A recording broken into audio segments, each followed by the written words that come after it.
In chapter 3 of Herd Mentality, Culture, the Foundations of Leadership, we talk about the importance that corporate culture plays within your business. In fact, one of the key things we talk about in this chapter is the fact that what you want to do is hire people who fit your culture.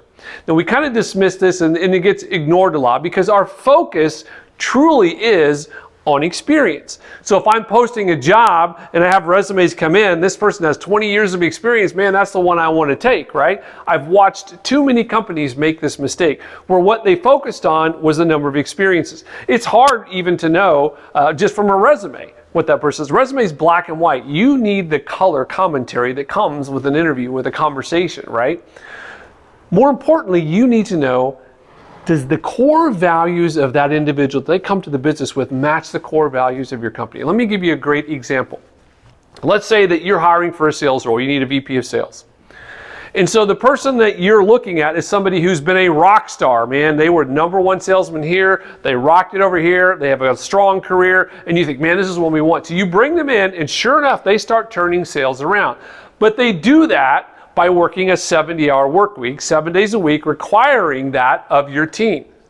Except that one of the founding principles of your company was work-life balance, right? The fact that people could have a hybrid workspace, the fact that people could be flexible with their schedules to do what they want, and certainly weren't asking them to spend 70 hours a week working. That was never part of the culture. Yet that was what this manager that you brought in, that's how he's wired, that's his personal core values, and now you see that they're fighting with the core values that you want as a company.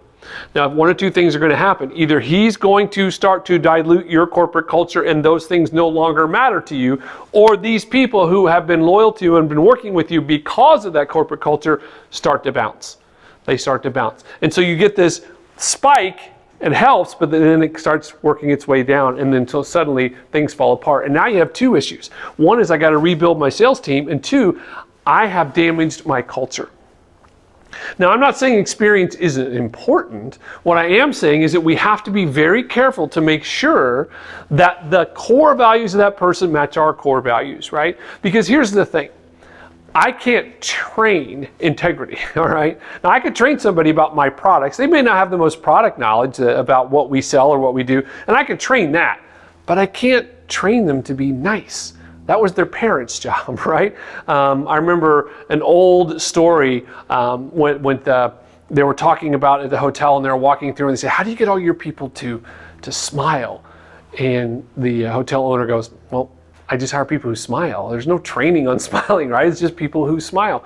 So what you need to focus on next time when you're hiring is when you're comparing these resumes, it's okay to get them down to the final 3. And it's okay for experience to be in there. But if you're not measuring the culture fit, you're in trouble. So the tip for today from Leadership Lessons from Horse Rescues is this: hire people who fit your culture.